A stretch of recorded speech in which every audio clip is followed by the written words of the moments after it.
So here's reason number one why we need another church. It's simply put, the Bible mandates it. Throughout the gospel, there is a clear command that followers of Jesus are to take the good news to the world. We are to be a witness to the saving work of Jesus and compel others to become disciples of his. We are to make disciples by going, baptizing, and teaching them to obey his commands.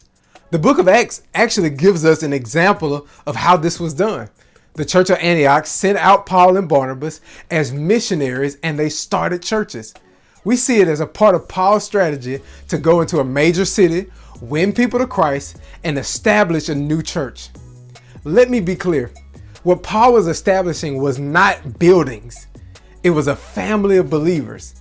And that's what we want to do here in Monroe. The second reason why we need another church is because our city has a spiritual deficit. It is no question that brokenness permeates Monroe. It has been labeled the 8th worst place to raise a kid, the highest crime per capita, and the lowest median income. Regardless of how you feel about the data, these things, accompanied with shootings and low-performing schools, all point to a spiritual deficit in our area. We can pump more money in, clean up our neighborhoods, and add more law enforcement, which are good things. But if the hearts of the people don't change, the city won't change. The church carries a transformational message that grips the heart of people and changes how they think and live. And so that's why we need another church. Let me give you a third reason why we need another church. There are not enough churches. Now, I know that sounds crazy, so here's a couple stats to help you out. Currently, in just one denomination, 17 churches close their doors every Sunday. Moreover, it is projected that within 10 years, 37,000 churches will close their doors across our country. In 1900, there were 27 churches for every 10,000 people. In 1950, there were only 17 churches for every 10,000 people. And in 1996, there were only 11 churches for every 10,000 people. And now we have 30% fewer churches than in 1950. The need is too great, and our churches are not keeping up with the population growth of our country.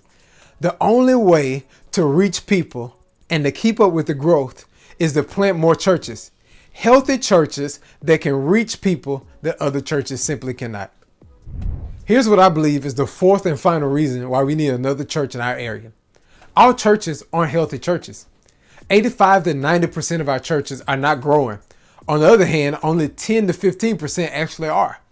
But does numerical growth mean that a church is growing? Not really. I would argue that many of our churches function as orphanages.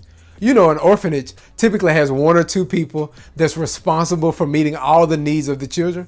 But the need is too great for one or two people to meet, so the kids end up lacking significant emotional and social development. Likewise, many of our churches have one or two people trying to meet all the needs of the many people of their church, and the leadership does not have the capacity to disciple every single person that's a part of the church. So we don't just simply need more churches, we actually need healthy churches. So those are 4 reasons why I believe we need another church. And we would love for you to come and be a part of this disciple-making movement.